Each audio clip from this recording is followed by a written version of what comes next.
ನಿಮ್ಮದು ಹೆಸರು ಮತ್ತು ನಿಮ್ದೇನು ಪ್ರಾಬ್ಲಮ್ ಇದೆ ಹೇಳಿ ಮೇಡಮ್. ನನ್ನ ಹೆಸರು ಗಾಯತ್ರಿ ಬಿರಾಜರ್ ಅಂತ. ಸೊ ನಾನು ಒಂದು ಜಾಬ್ ಪ್ರೊಫೆಸರಾಗಿ ಕೆಲಸ ಮಾಡೋದು.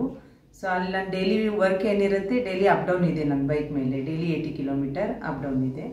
ಸೊ ನನಗೆ ಬ್ಯಾಕ್ ಪೇನು, ಒಂದು ಸ್ವಲ್ಪ ಇದು ನೆಕ್ ಪೇನು, ಹೆಲ್ಮೆಟ್ ಹಾಕೋದ್ರಿಂದ ನೆಕ್ ಪೇನು ಇದೆಲ್ಲ ಆಗ್ತಾ ಇರೋದು. ಸೊ ಅದಕ್ಕೆ ನಾನು ಈ ಸರ್ ಕಡೆಗೆ ಟ್ರೀಟ್ಮೆಂಟ್ ಬಂದಿರೋದು. ಓಕೆ.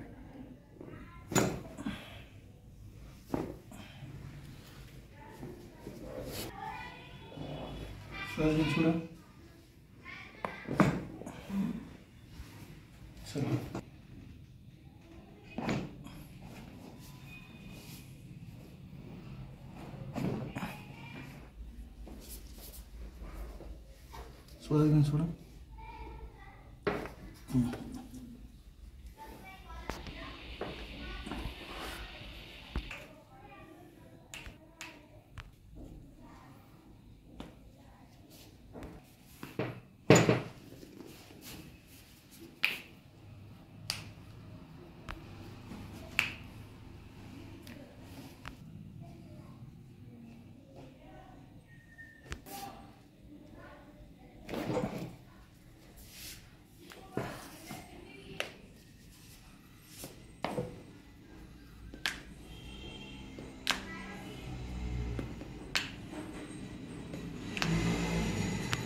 ಈಗ ನಿಮ್ಮದು ಫಸ್ಟ್ ಟ್ರೀಟ್ಮೆಂಟ್ ಆಯಿತು, ಏನೇನು ಬೆನಿಫಿಟ್ ಆಯಿತು ನಿಮಗೆ? ಏನೇನು ಅನ್ನಿಸ್ತಾ ಇದೆ? ಹೆಂಗಿತ್ತು ಫಸ್ಟ್ ಟ್ರೀಟ್ಮೆಂಟಲ್ಲಿ? ನಾನು ತುಂಬ ರಿಲ್ಯಾಕ್ಸ್ ಆಗಿದ್ದೀನಿ. ಯಾಕಂದರೆ ನಮಗೂ ಗೊತ್ತಿರಲ್ಲ ಎಷ್ಟೆಲ್ಲ ಪೇನ್ಸ್ಗಳಿರ್ತವೆ. ಸೊ ಹಾಗೆಯೇ ನಮ್ಮ ಡ್ಯೂಟಿ ಜರ್ನಿದಲ್ಲಿ ನಾವು ಡೈಲಿ ಅದಕ್ಕೆ ದುರ್ಲಕ್ಷ್ಯ ಮಾಡ್ತೀವಿ. ಸೊ ಇವಾಗ ನನಗೆ ಗೊತ್ತಾಯಿತು ಸರ್ ಟ್ರೀಟ್ಮೆಂಟ್ ಆದಾಗಿನಿಂದ, ಅಂದರೆ ನಮಗೆಲ್ಲ ನೀಡಿದೆ, ಸೆಟ್ಟಿಂಗ್ಸ್ ನೀಡಿದೆ ಅಂತ ಅನ್ನಿಸ್ತು. ತುಂಬ ಕ್ಯೂರ್ ಆಗಿದೆ. ಮುಂಚೆಗಿಂತ ನನಗೂ ಗೊತ್ತಿದ್ದಿಲ್ಲ ನನ್ನ ಬಾಡಿದಲ್ಲಿ ಇಷ್ಟೆಲ್ಲ ಇದ್ದಾವೆ ಅಂತ. ಸೊ ಇವಾಗ ತುಂಬಾ ಯೂಸ್ ಅನ್ನಿಸ್ತಾ ಇದೆ. ಫಸ್ಟ್ ಪೇನ್ನಾಗೆ ಮತ್ತು ಈಗ ಏನು ಡಿಫ್ರೆನ್ಸ್ ಅನ್ನಿಸ್ತಾ ಇದೆ? ತುಂಬ ರಿಲೀಫ್ ಆಗಿದೆ, ರಿಲ್ಯಾಕ್ಸ್ ಆಗಿದ್ದೀನಿ ನಾನು. ಅಂದರೆ ಬಾಡಿ ಒಂಥರ ಸ್ಟಿಫ್ ಆಗಿತ್ತು, ಅಂದರೆ ಒಂಥರ ಟೈಟ್ ಅನ್ನಿಸ್ತಾ ಇತ್ತು. ಇವಾಗೆಲ್ಲ ರಿಲ್ಯಾಕ್ಸ್ ಅನ್ನಿಸ್ತಾ ಇದೆ. ಓಕೆ.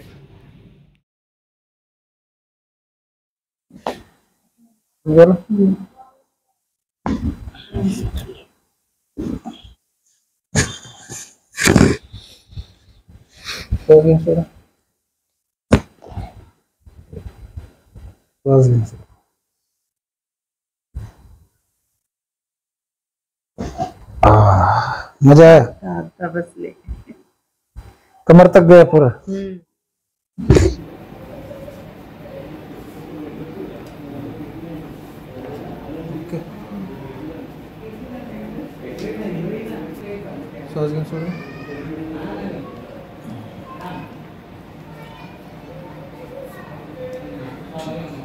बघा काय ना करता निघाला ना.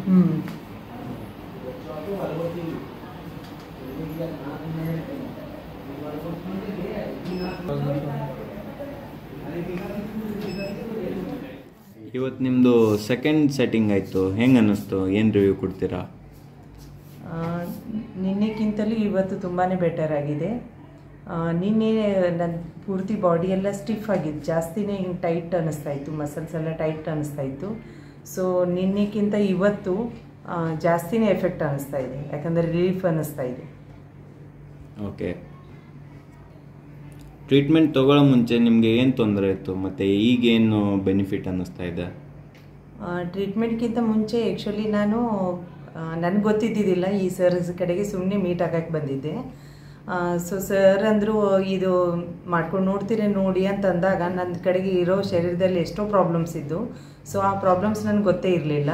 ಸೊ ಅವ್ರು ಯಾವಾಗ ಟ್ರೀಟ್ಮೆಂಟ್ ಕೊಡ್ತಾ ಬಂದರು ಆವಾಗ ಅದರ ರಿಲೀಫ್ ಆಗ್ತಾ ಬಂತು. ಆವಾಗ ಗೊತ್ತಾಯಿತು ಸೊ ನಮ್ಮ ಬಾಡಿದಲ್ಲಿ ಇದೆಲ್ಲ ಸೆಟ್ಟಿಂಗ್ ಗರಜ್ ಇದೆ, ಅವಶ್ಯಕತೆ ಇದೆ. ಹಾಸ್ಪಿಟಲ್ಗಿಂತ ಇದು ಬೆಟರ್ ಅನ್ನಿಸ್ತಾ ಇದೆ ನನಗೆ.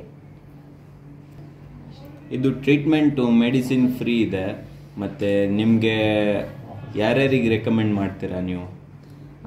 ಈ ಟ್ರೀಟ್ಮೆಂಟು ಆ್ಯಕ್ಚುಲಿ ನಾವು ಯಾವುದು ಮೆಡಿಸಿನ್ ತೊಗೊಳೋದು ಅವಶ್ಯಕತೆ ಇಲ್ಲ. ಸೊ ಇದರಲ್ಲಿ ನಾನು ಒಂದು ಸ್ವಲ್ಪ ಅವಾಯ್ಡ್ ಮಾಡ್ತೀನಿ ಮೆಡಿಸಿನ್ ಅಂದರೆ ನನಗೆ ಇಷ್ಟನೇ ಇಲ್ಲ. ಹಾಗಾಗಿ ನಾನು ಹಾಸ್ಪಿಟಲ್ಗೆ ಹೋಗೇ ಇದ್ದಿದ್ದಿಲ್ಲ. ಇವ್ರ ಟ್ರೀಟ್ಮೆಂಟನ್ನು ನೋಡಿದ ತಕ್ಷಣ ನನಗೂ ಇದು ಅವಶ್ಯಕತೆ ಇದೆ ಅಂತ ನಾನೇ ರೆಡಿಯಾಗಿದೆ ಅದೇ. ಸೊ ಇವಾಗ ನಾನು ಅದನ್ನು ನೋಡಿದಾಗ ಹಾಸ್ಪಿಟಲ್ದಲ್ಲಿ ಹೋದರೆ ನಮ್ಗೆ ಬೆಲ್ಟು ಅದು ಇದು ಕೊಡ್ತಾರೆ, ಅಂದರೆ ಲಿಸ್ಟೆಲ್ಲ ಇಷ್ಟು ಉದ್ದಿರುತ್ತೆ. ಸೊ ಇಲ್ಲಿ ಬಂದಾಗ ನಮ್ಗೆ ಏನು ಅವಶ್ಯಕತೆ ಇದೆ ನಮ್ಮ ಬಾಡಿಗೆ ಅದನ್ನು ಸೆಟ್ಟಿಂಗ್ ಮಾಡಿಬಿಟ್ರೆ ಸೊ ನಮಗೆಲ್ಲ ರಿಲೀಫ್ ಆಗುತ್ತೆ, ಮೆಡಿಸಿನ್ನೂ ನೀಡಿಲ್ಲ. ಸೊ ಎಲ್ಲರೂ ಇದರಲ್ಲಿ ಏಜ್ ಆದವರು ಕೂಡ ಹೆಂಗಿದ್ದವರು ಪ್ರತಿಯೊಬ್ಬರು ಇದನ್ನು ನಾವು ಸೆಟ್ಟಿಂಗ್ ಮಾಡಿಸ್ಕೋಬೇಕು. ಇದು ಪ್ರತಿಯೊಂದು ಜನಕ್ಕೆ ಅವಶ್ಯಕತೆ ಇದೆ, ದೊಡ್ಡವರು ಸಣ್ಣವರು ವಯಸ್ಸಾದವರು ಇದು ಯಾವುದೂ ಮ್ಯಾಟರ್ ಇಲ್ಲ. So thank you madam. ಇವತ್ತು ನಿಮ್ಮದು 3rd ಟ್ರೀಟ್ಮೆಂಟ್ ಆದಮೇಲೆ ನಿಮ್ಗೆ ಎಷ್ಟು % ರಿಲೀಫ್ ಅನ್ನಿಸ್ತಾ ಇದೆ? ಏನು ಫೀಡ್ಬ್ಯಾಕ್ ಕೊಡ್ತೀರಾ? ಇವತ್ತು ನಾನು 3ನೇ ದಿವಸ. ನಾನು ಫಸ್ಟ್ ಡೇದಲ್ಲಿ ಬಾಡಿ ಪೂರ್ತಿ ಟೈಟು, ಸೆಕೆಂಡ್ ಡೇದಲ್ಲಿ ಸ್ವಲ್ಪ ಏನೋ ಒಂದು ಸ್ವಲ್ಪ ಅದರಲ್ಲಿ ಮಸಲ್ಸ್ ಎಲ್ಲ ಲೂಸ್ ಆಯಿತು. ಸೊ 3rd ಡೇದಲ್ಲಿ ಈ 2 ದಿನಕ್ಕಿಂತ ಇವತ್ತು ತುಂಬಾ ಇಂಪಾರ್ಟೆಂಟ್ ಆಗಿದೆ. ಅಂದರೆ ಎಲ್ಲನೂ ಬಾಡಿ ಲೂಸ್ ಅನ್ನಿಸ್ತಾ ಇದೆ, ರಿಲ್ಯಾಕ್ಸ್ ಅನ್ನಿಸ್ತಾ ಇದೆ. ಸೊ ಬಾಡಿ ಟೈಟ್ ಅನ್ನಿಸ್ತಾ ಇಲ್ಲ. ನಾನು 70% ಕವರ್ ಆಗಿದ್ದೀನಿ. ಈಗ ಇನ್ನೂ ನನಗೆ 2-3 ಸೆಕ್ಷನ್ ನನಗೆ ನೀಡಾಗಿದೆ. ಈ ಟ್ರೀಟ್ಮೆಂಟ್ ಆದಮೇಲೆ ನೀವು ಹೆಂಗಿದ್ದೀರಾ? ಖುಷಿಯಾಗಿದ್ದೀರಾ? ಹೆಂಗೆ ಅನ್ನಿಸ್ತು? ಮತ್ತು ನಾವು ಸೋಷಿಯಲ್ ಮೀಡಿಯಾನಾಗ ಅಪ್ಲೋಡ್ ಮಾಡ್ತೀವಿ, ಸೊ ನೀವು ಏನಾದರೂ ಪರ್ಮಿಷನ್ ಕೊಡ್ತೀರಾ? ಇನ್ನು ಹೆಂಗೆ?